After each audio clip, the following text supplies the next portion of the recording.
Chapitre 4 Ténèbres. À 3 heures du matin, le chef de la sûreté de Sussex, répondant à l'appel urgent que le sergent Wilson lui avait adressé à Murdstone, arrivait dans un léger dog-cart que tirait une bête hors d'haleine.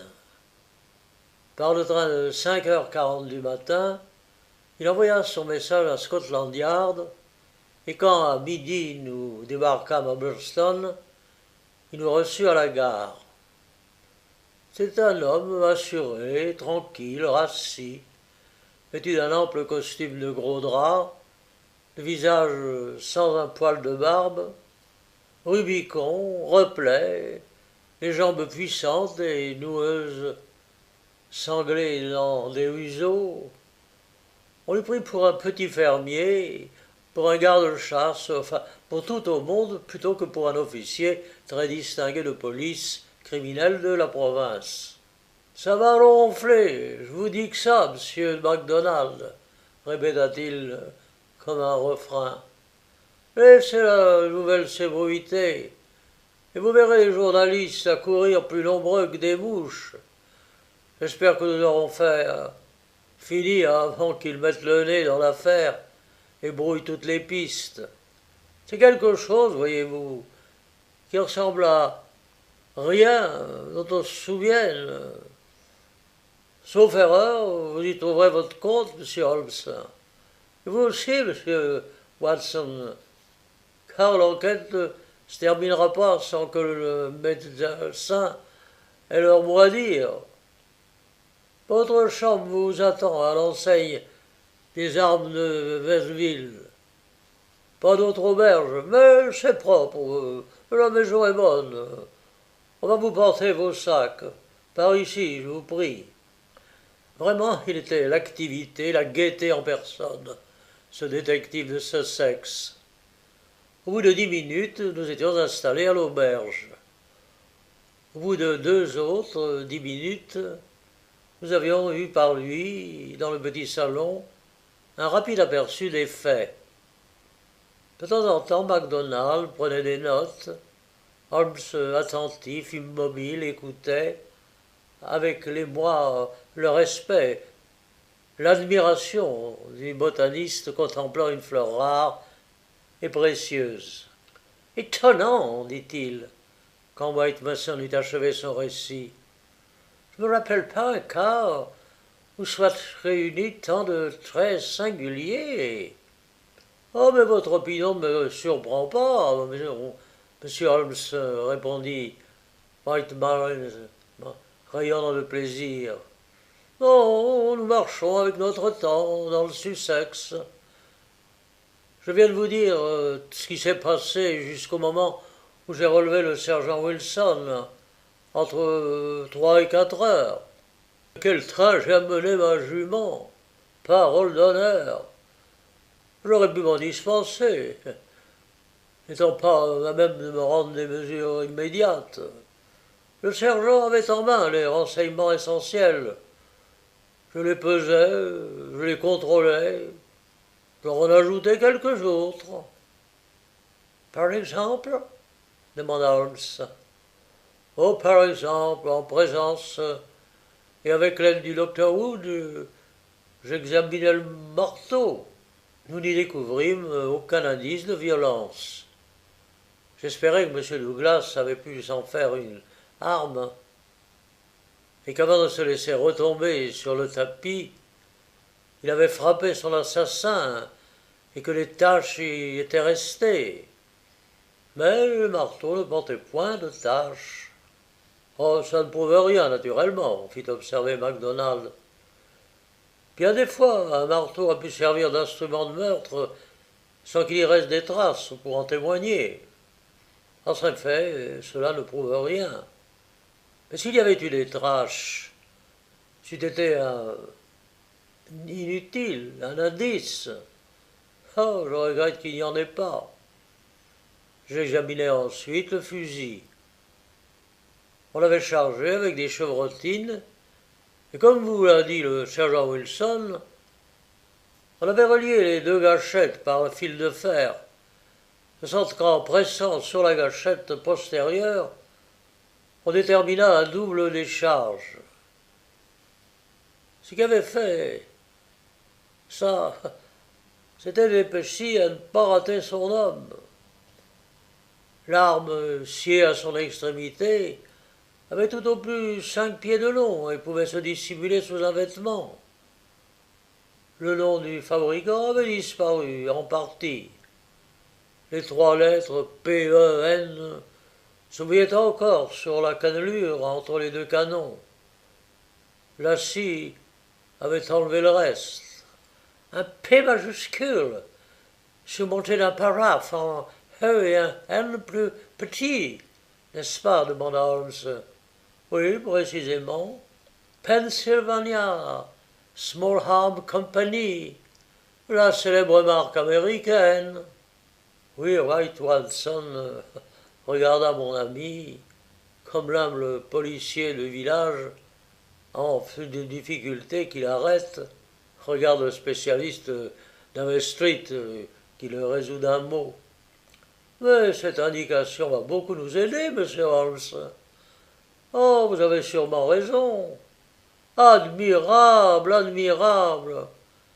Est-ce que vous logez ainsi, dans votre mémoire, les noms de tous les armuriers du monde? Mais Holmes, d'un geste vague, écarta la question. Pas de doute que le fusil soit américain, continua White Matson. Mais semble avoir lu qu'en certaines régions de l'Amérique, c'est l'usage de scier le canon des fusils de chasse. J'avais tout de suite soupçonné la provenance de l'arme. Ainsi, nous avons lieu de croire que l'homme qui pénétra dans la maison pour en tuer le maître était un Américain. MacDonald hocha la tête. Oh, vous allez bien vite en besogne, dit-il. Rien jusqu'ici que je sache n'a démontré la présence d'un étranger dans la maison. Eh bien, la fenêtre ouverte, l'appui ensanglanté, l'étrange carte de visite, les empreintes de pas dans l'embrasure, le fusil. Simple mise en scène, peut-être. M. Douglas était américain, ou, à moins, avait le temps vécu en Amérique. M. Barker aussi. Les données américaines du problème ne vous obligent pas à introduire un Américain dans la maison. Eh, monsieur le maître d'hôtel, ah, que savez-vous de lui? Est-ce un homme de confiance? À toute épreuve.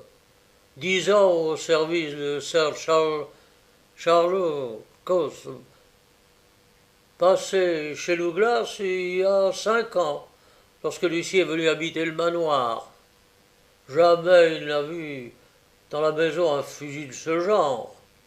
Oh, le fusil était facile à cacher. C'est-à-dire pour qu'il s'y prête tant mieux qu'on en avait scié le canon. Il pouvait se mettre dans n'importe quelle boîte. Comment me jurerait-il qu'il n'a jamais eu dans une maison une arme semblable? Oh, mais en tout cas, il n'a jamais vu. MacDonald, avec son obstination d'écossais, hocha la tête. Eh bien, je persiste à croire qu'il devait y en avoir une. Veuillez considérer, et à mesure qu'il s'échauffait dans la discussion, son accent d'Aberdeen s'accusait avec plus de force. Mais veuillez considérer tout ce qu'implique le fait qu'une personne étrangère aura apporté le fusil dans la maison, et que les choses singulières déjà constatées seraient imputables à toute personne étrangère. Mais c'est inconcevable. C'est contraire au sens commun. D'après ce que nous savons, M. Holmes, je demande à vous faire juge.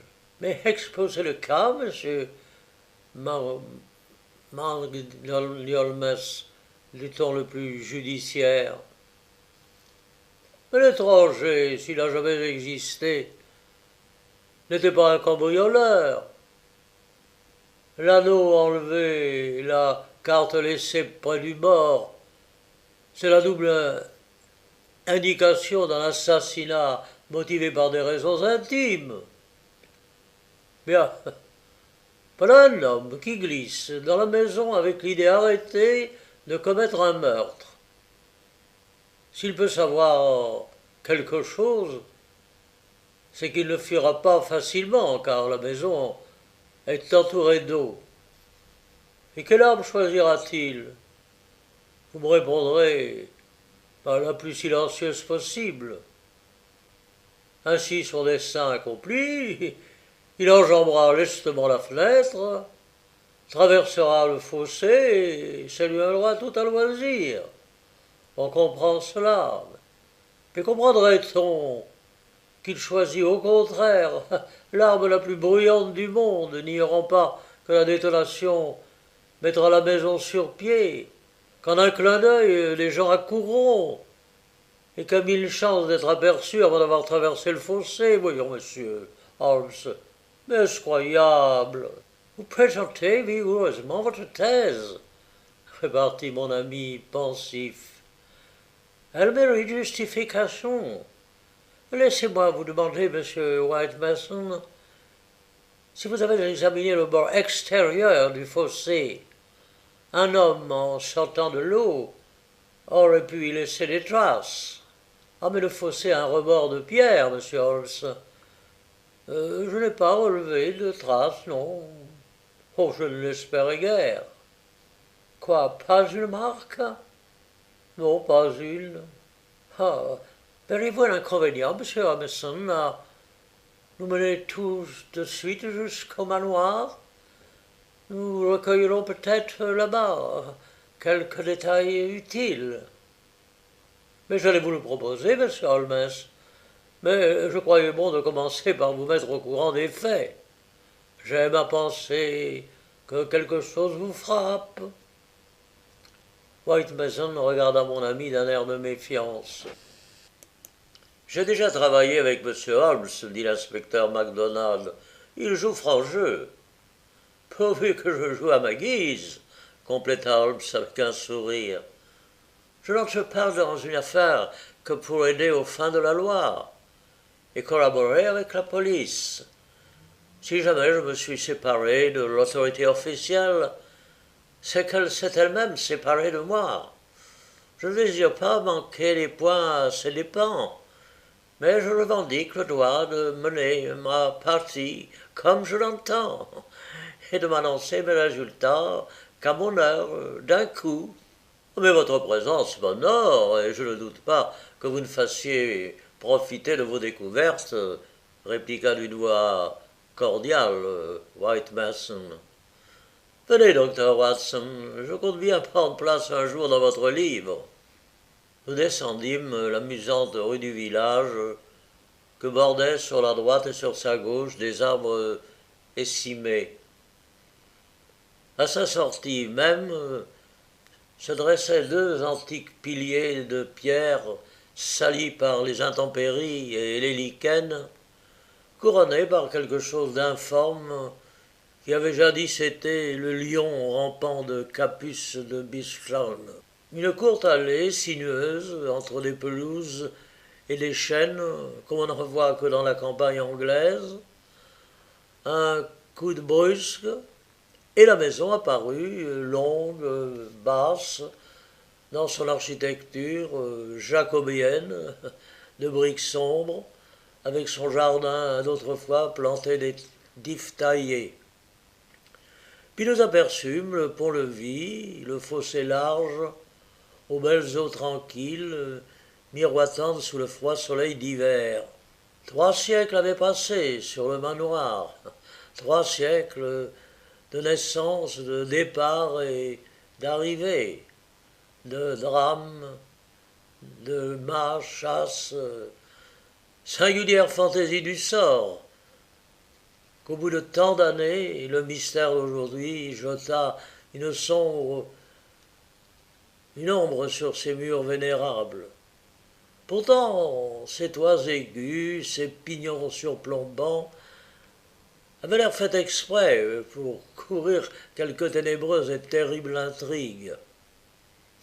Tandis que je considérais la noire étendue de la façade aux fenêtres profondes, je songeais qu'un drame de cette sorte n'aurait nulle part rencontré un théâtre mieux approprié.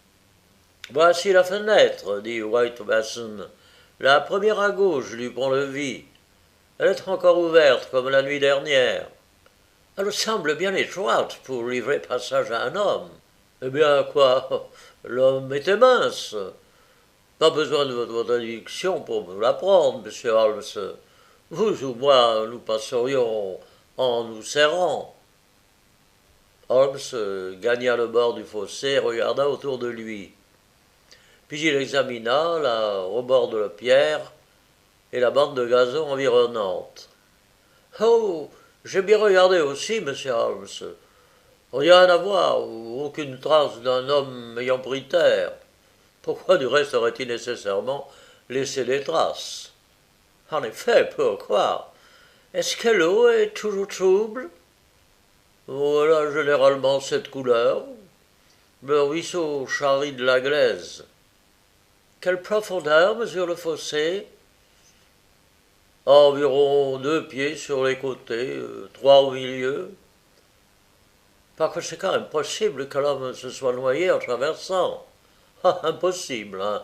Un enfant ne s'y noierait pas. Le pont franchi, nous fûmes reçus par un être cocasse, tout ratatiné, tout desséché, le maître d'hôtel Ames. Il était livide, le pauvre diable, et tremblait d'émotion. Dans la chambre où gisait le mort, le sergent du village, grand, raide, mélancolique, montait encore sa garde. Le docteur avait pris congé. Rien de nouveau, sergent Wilson demanda White Mason. Non, rien, monsieur. Alors vous pouvez vous retirer. Vous avez suffisamment à faire. Nous vous enverrons chercher si nous avons besoin de vous. Le maître d'hôtel devait attendre dehors. Priez-le d'avertir M. Cecil Baker, Mrs. Douglas et la gouvernante, que nous aurons dans un instant à causer avec eux. Maintenant, messieurs, peut-être me permettez-vous de vous communiquer mes premières réflexions. Vous me direz les vôtres. Il m'impressionnait, ce spécialiste provincial. Il s'attachait solidement aux faits, il avait un esprit froid, clair, sensé, qui le mènerait loin dans sa carrière. Holmes l'écoutait des 2 oreilles, sans manifester aucune de ces impatiences que provoquait trop souvent chez lui un exposé officiel. Suicide ou meurtre, c'est la première question qui se pose, n'est-ce pas? S'il y a eu suicide, nous devons croire que Douglas a commencé par ôter son anneau de mariage et par le cacher. Puis il est venu jusqu'ici, dans sa robe de chambre, il a piétiné derrière le rideau avec des chaussures boueuses, afin de donner l'idée qu'on l'avait attendu. Enfin, il a ouvert la fenêtre et il a dessiné une empreinte sanglante sur... Oh, hypothèse improbable, interrompit MacDonald. Oui, je le pense. Le suicide est hors de cause. Reste le meurtre. Nous avons à déterminer s'il a été commis par une personne de la maison ou par un étranger. Allez-y. Dans les 2 cas, nous nous trouverons heurtant à des difficultés considérables. Il faut pourtant que ce soit l'un ou l'autre. Supposons d'abord qu'une ou plusieurs personnes de la maison aient accompli le crime. On a donc attiré l'homme ici, à une heure où tout déjà était tranquille, mais où les gens n'étaient pas encore endormis. Puis on l'a tué avec l'arme la plus inattendue, la plus tapageuse, comme pour prévenir tout le monde de ce qui se passait. Notez que jamais une pareille arme n'avait été vue dans la maison. Oh, voilà qui constitue pas un très bon point de départ, ce me semble. En effet, Nous sommes d'avis qu'une fois l'alarme donnée, il ne s'écoula pas une minute avant que, du premier au dernier, les habitants de la maison, et non pas seulement M. Barker, bien qu'il affirme avoir devancé tout le monde, mais le maître d'hôtel et les autres domestiques fussent sur les lieux. Prétendrez-vous qu'en si peu de temps, le coupable a trouvé le moyen de tracer des empreintes contre la fenêtre, de l'ouvrir, de marquer l'appui avec du sang, d'enlever l'anneau de mort et tout le reste? Pour moi, impossible. C'est fort bien raisonné. Je serais volontiers d'accord avec vous, dit Holmes. Nous en venons donc à présumer une intervention étrangère. Ici encore, de grosses difficultés se présentent, mais non plus des impossibilités. L'homme a pénétré dans la maison entre 4h30 et 6h, autrement dit, entre le crépuscule et le moment où on l'a remonté le pont. Aucun obstacle. Il y avait eu des visites au manoir, la porte est restée ouverte. L'homme pouvait être ou bien un malfaiteur vulgaire, ou bien tout simplement un ennemi personnel de M. Douglas. Je pencherai pour cette dernière hypothèse, attendu que M. Douglas avait passé la plus grande partie de sa vie en Amérique et que le fusil est apparemment de provenance américaine. Voyant cette chambre, l'homme s'y glisse, il se cache derrière le rideau et il demeura là jusqu'après 11h. Et à ce moment, M. Douglas entra.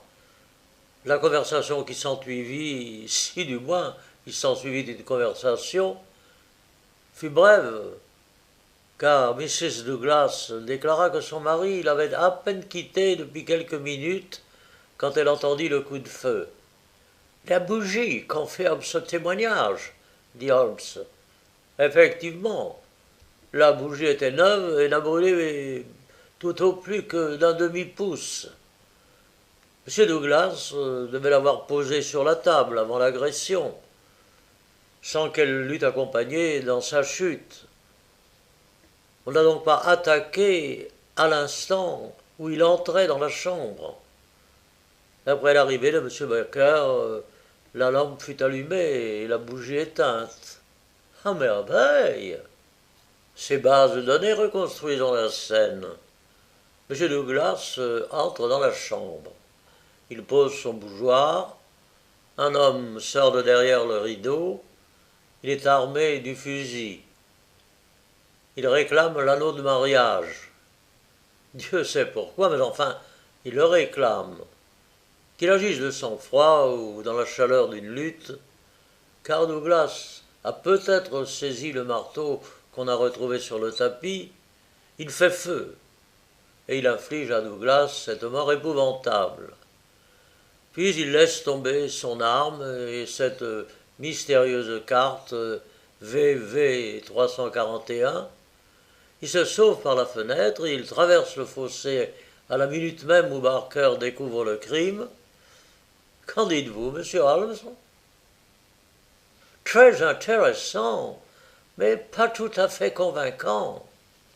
Parbleu, l'explication serait absurde si tout autre n'était pire. Un homme a tué cet homme, quel que soit le meurtrier, me ferait fort de vous démontrer qu'il aurait dû s'y prendre différemment. Pourquoi n'assure-t-il pas mieux sa retraite? Pourquoi se sert-il d'un fusil quand le silence est sa seule chance de fuite? Allons, monsieur Holmes, c'est à vous de parler, puisque la théorie de M. White-Manson n'a pas le don de vous convaincre. Holmes avait écouté avec recueillement, sans en perdre un mot, cette longue discussion. Ses yeux lançaient des éclairs, son front se ridait sous l'effort de la pensée. « Avant de risquer une théorie, dit-il, j'aimerais réunir quelques faits supplémentaires. » Et s'agenouillant devant le corps, « En vérité, ces blessures sont épouvantables. Nous pourrions-nous avoir un instant le maître d'hôtel? Ah, dites-moi, Holmes, j'ai cru comprendre que vous aviez vu maintes fois sur l'avant-bras de M. Douglas cette marque insolite, un triangle dans un cercle. Oui, monsieur, maintes fois. Et jamais il n'a fait allusion devant vous à ce qu'elle signifiait? Ah non, jamais, monsieur. C'est incontestablement une brûlure, et qui a dû être douloureuse. Autre chose, Holmes. Je remarque un petit morceau de taffetas sur la joue de M. Douglas, à l'angle de la mâchoire. L'avez-vous remarqué vous-même, son vivant? Oh oui, monsieur. Monsieur Douglas s'est coupé hier matin en se faisant la barbe. Était-il sujet aux accidents de ce genre? Oh non, monsieur, pas depuis longtemps. Très significatif, dit Holmes. À moins d'une simple coïncidence, ce serait chez Douglas la preuve d'une nervosité montrant qu'il appréhendait un danger. Un mot encore. Holmes, rien d'inaccoutumé ne vous a frappé hier dans sa conduite? Aussi, monsieur, il semblait un peu agité, il ne tenait pas en place. Ah ah, l'agression ne l'a pas entièrement prise à l'improviste. Nous progressons un peu, n'est-ce pas? Mais j'y songe, monsieur Mark. Vous préférez peut-être vous charger de l'interrogatoire. Oh, Dieu le plaise, monsieur Holmes, il est en de meilleures mains. Mais alors, passons à cette carte VV 341. Elle est d'un carton grossier. Avez-vous de ce carton dans la maison? Je ne le crois pas. Holmes se dirigea vers le bureau, et de chacun des encriers, il laissa couler sur le buvard une goutte d'encre. Non, ce n'est pas ici qu'on a écrit la carte. Ici, l'encre est noire, au lieu que celle de l'inscription est violette. Puis l'on s'est servi d'une grosse plume, mais je ne vois ici que des plumes nues. Je le répète, cette carte a été préparée ailleurs. L'inscription ne vous dit rien, Holmes? Oh, rien, monsieur. Et qu'en pensez-vous, MacDonald? Ben, j'en pense qu'il pourrait y avoir là-dessous quelque société secrète, la même qui aurait imprimé cette marque sur l'avant-bras. Oh, c'est aussi mon idée, appuya White Mason. Eh bien, adoptons cette hypothèse. Voyons jusqu'à quel point elle nous aide à résoudre nos difficultés. Un agent d'une société secrète s'introduit dans la maison avec cette arme et se sauve en traversant le fossé, après avoir laissé une carte dont l'inscription, reproduite par les journaux, préviendra les affiliés que justice est faite. Mais pourquoi, quand il a le choix entre tant d'armes, cet homme choisit-il ce fusil? Justement. Et pourquoi s'empare-t-il de l'anneau? Oui, pourquoi? Et d'où vient qu'on ne l'ait pas encore arrêté? Il est 2 heures passées. Depuis l'aube, il n'y a pas à 40 miles à la ronde un constable qui recherche un étranger portant des vêtements humides. Oh, assurément, monsieur Holmes. Donc on ne pouvait guère le manquer, à moins qu'il n'eût un abri dans le voisinage ou des vêtements de rechange. Et cependant, jusqu'ici, on l'a manqué. Holmes, s'étant rapproché de la fenêtre, examinait à la loupe la tache de sang restée sur l'appui. Oh, c'est évidemment l'empreinte d'un soulier. Elle est d'une dimension peu ordinaire. Et le pied semblerait d'un pied plat. Étrange, car autant qu'on puisse distinguer une empreinte de semelle, dans le coin, parmi les traces de boue laissées par le piétinement, la forme en paraît plus régulière. Bon, il est vrai qu'on a du mal à s'y reconnaître, mais qu'est-ce que j'aperçois là-bas, sous cette table? Ben, les haltères de M. Douglas, dit Holmes.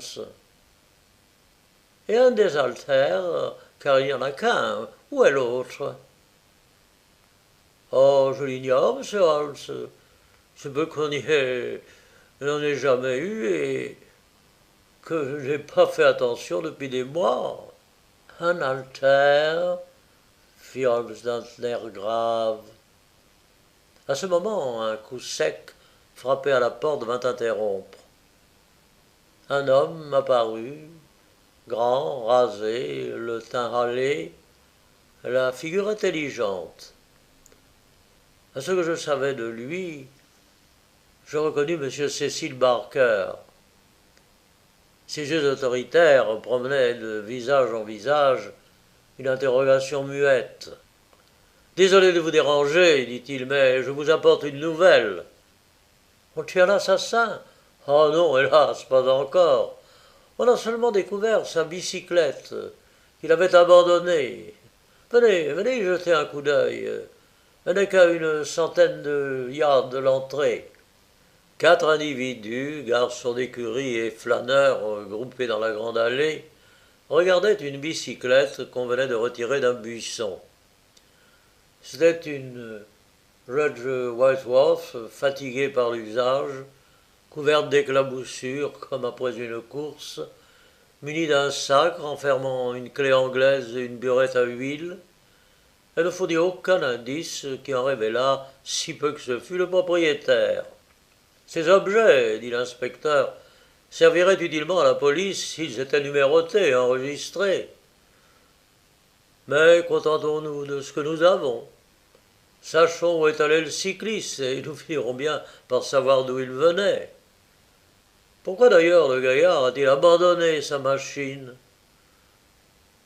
Comment a-t-il décampé sans elle? Il ne semble pas que nous soyons près d'y voir clair, monsieur Holmes. Croyez-vous? Répliqua mon ami rêveur. Je me le demande.